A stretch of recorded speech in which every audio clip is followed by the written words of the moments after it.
Hello friends, स्वागत है आप सभी का आपके अपने YouTube channel college study point पर। तो आज की इस वीडियो में मैं आपको समझाने वाला हूं कक्षा 10वीं विज्ञान का चैप्टर 1। तो आपको कॉपी लेकर बैठ जाना है और इसको नोट करते चलना है।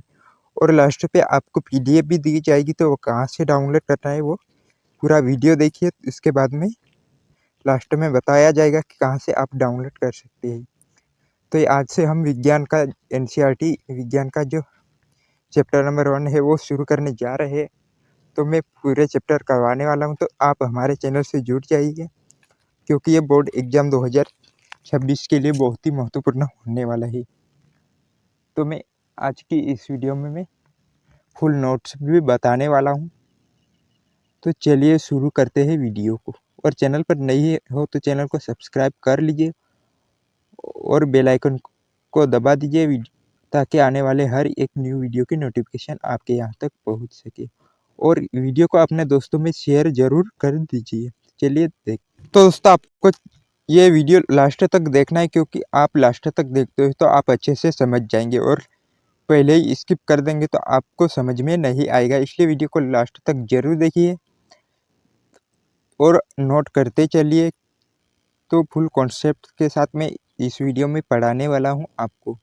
तो पहला चैप्टर है। पहला चैप्टर क्या है? पहला अध्याय है रासायनिक अभिक्रिया एवं समीकरण। क्या है? अध्याय 1 का नाम है रासायनिक अभिक्रिया एवं समीकरण।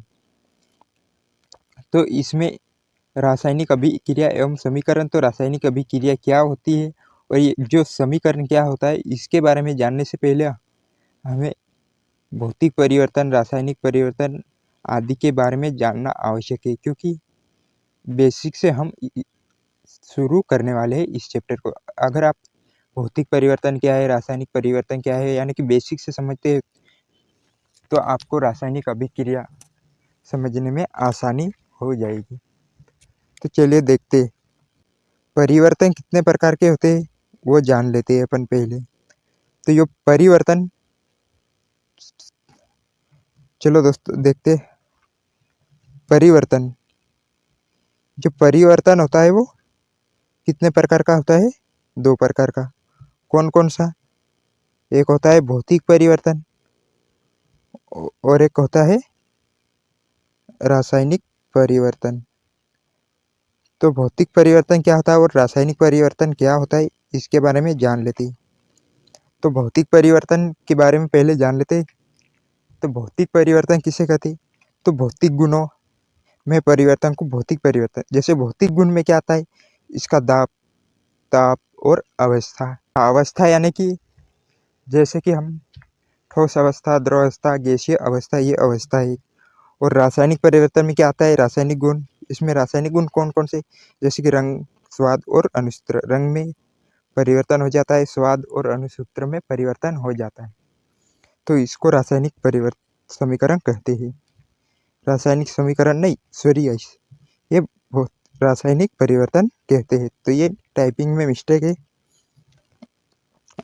और मूल पदार्थ को अभिकारक तथा नए पदार्थ को उत्पाद कहते हैं। जैसे कि भौतिक परिवर्तन, जैसे मान लो कोई ये है मूल पदार्थ, क्या है ये? ए मूल पदार्थ है और बी, ये ए और बी मूल पदार्थ है।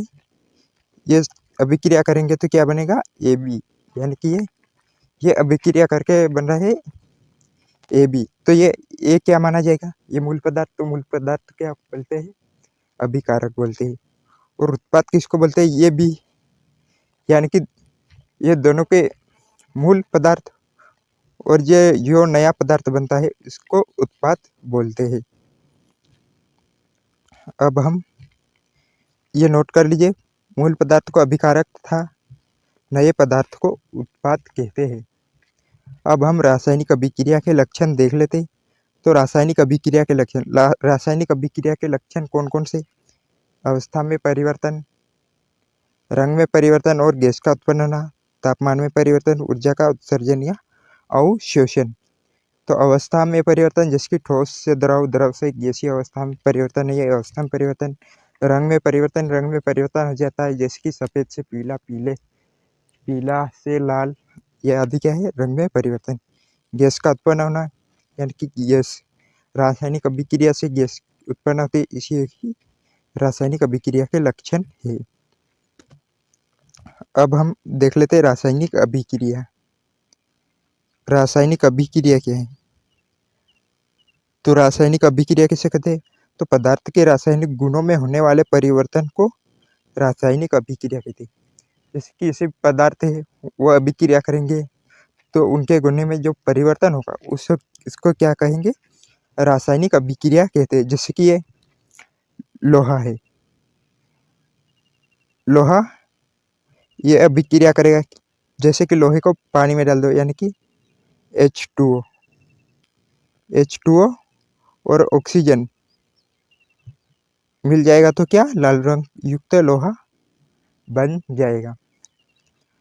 फिर जैसे कि आप देख सकते हैं कि लोहा जिसको पानी में डाल देंगे तो वो लाल रंग युक्त नहीं बनेगा, क्योंकि इसमें ऑक्सीजन मिलेगी जब भी वो लाल रंग का हो जाएगा।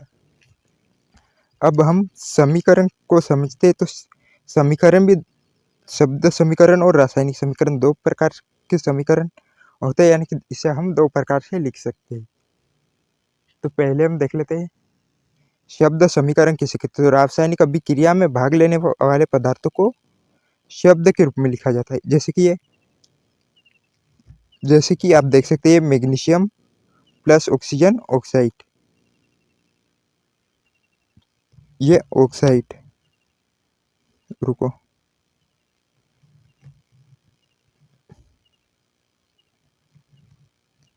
मैग्नीशियम, इसको क्या शब्द के रूप में लिख रहे हैं?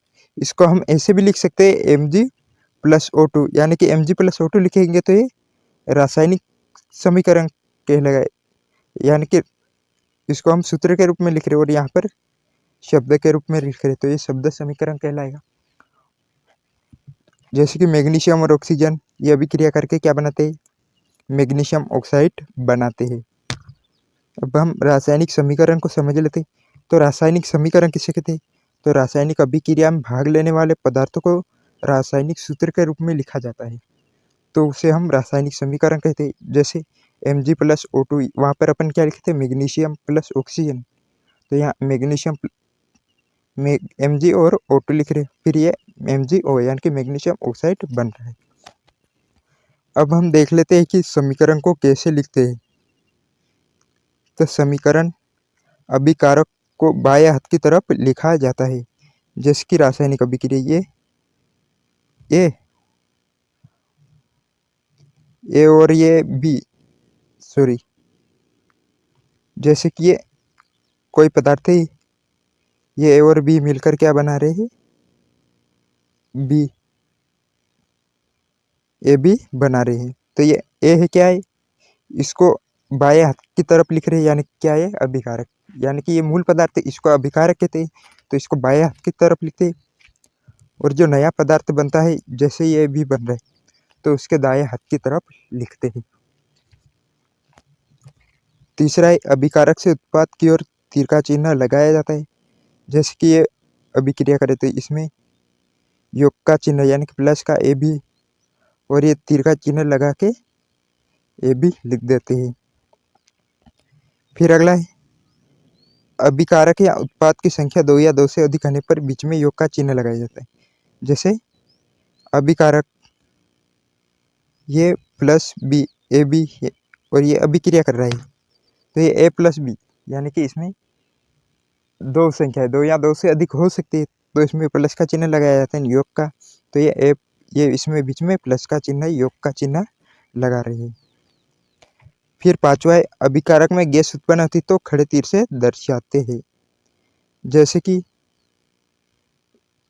ए और बी मिलकर अभिक्रिया कर रहे, इससे बन रहा है ए बी, तो जो इधर ये गैस, कोई भी गैस निकल, यानी कि गैस उत्पन्न होती, तो उसको ये खड़े तीर से दर्शाया जाता है। तो अगली वीडियो में, इस वीडियो की लेंथ ज़्यादा हो जाएगी, इसलिए मैं अगली वीडियो में फुल कॉन्सेप्ट के साथ आपको रासायनिक अभिक्रियाओं के बारे में बताने वाला हूँ, रासायनिक अभिक्रिया के प्रकार के बारे में और इससे कौन कौन से क्वेश्चन बन सकते हैं इसके बारे में बताने वाला हूँ। तो आप हमारे चैनल से जुड़ जाइए और इसकी PDF है वो हमारे टेलीग्राम चैनल पर मिल जाएगी। तो टेलीग्राम चैनल की लिंक डिस्क्रिप्शन में है और आप हमें कमेंट भी कर दीजिए। चलिए मिलते हैं अगली वीडियो में। जय हिंद।